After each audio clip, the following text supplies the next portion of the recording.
Mabi. Jatend piny Kenya William Ruto kone migawo mar wuoth kod apaya ni otim duto madwarore mar duoko chien kwan mag tho mabiro kakale masira mag ndara. Ruto nomedo nyiso jatend migawo no Kipchumba Murkomen ni one ni masira mag ndara odok chien gi atamalo 50 ne olose kinde sidho chenro ma sirikal oketo mag thiro masira mag apaya. Jafwambo marwa Walter Nyambaga miwa ler mar wachni. Road Safety Action Plan 2020. E kinde sidho yanga lai mar chenro manyien mar tiyo makare kod apaya mane obagi KICC boma Nairobi, kama jatend piny William Ruto ogole koke kendo keto migawo mar wuodhe kod apaya e orindi maliet ni oduok chien kwan mag jok ma wito ngimagi kokale masira mar ndara kod atamalo 50 kotelo ne Kipchumba Murkomen ni nyalo biro nyono lot ka kwan no medore. Every year the numbers are going up.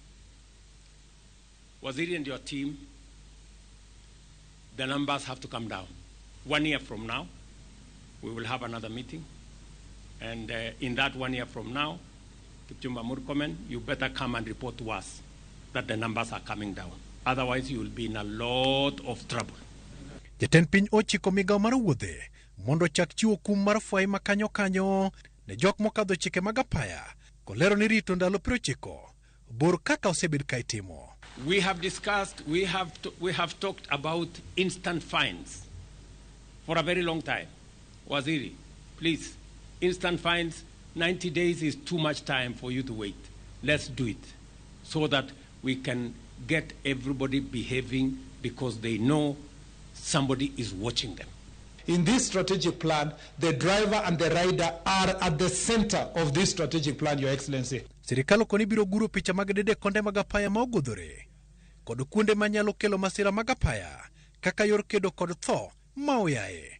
Majority of our junctions, majority of our blind spots, majority of the areas that bring danger to road users will be on camera. Ogai mar obila Jafet Koome kod kanyakla mag ogul mama mag ndara ocheki mondo tim machiegni kod duol mar NTSA mar kawo okang' ne jogo moketho chik mag apaya.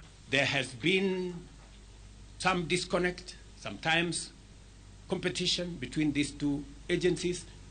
Mr. IG, Mr. DG, please, I expect greater collaboration so that we can see results coming down.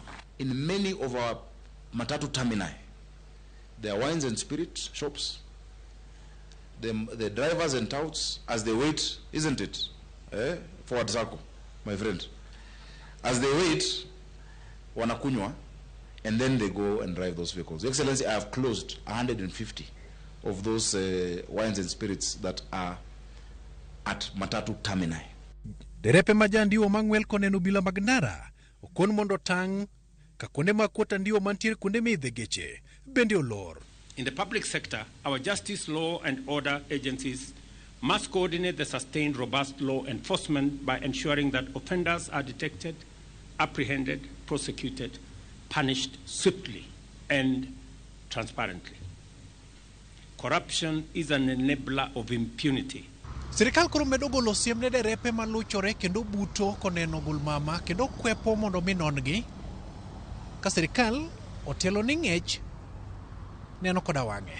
Walter Nyambaga, Ramogi TV, Nairobi. Jatend piny Kenya William Ruto golo siem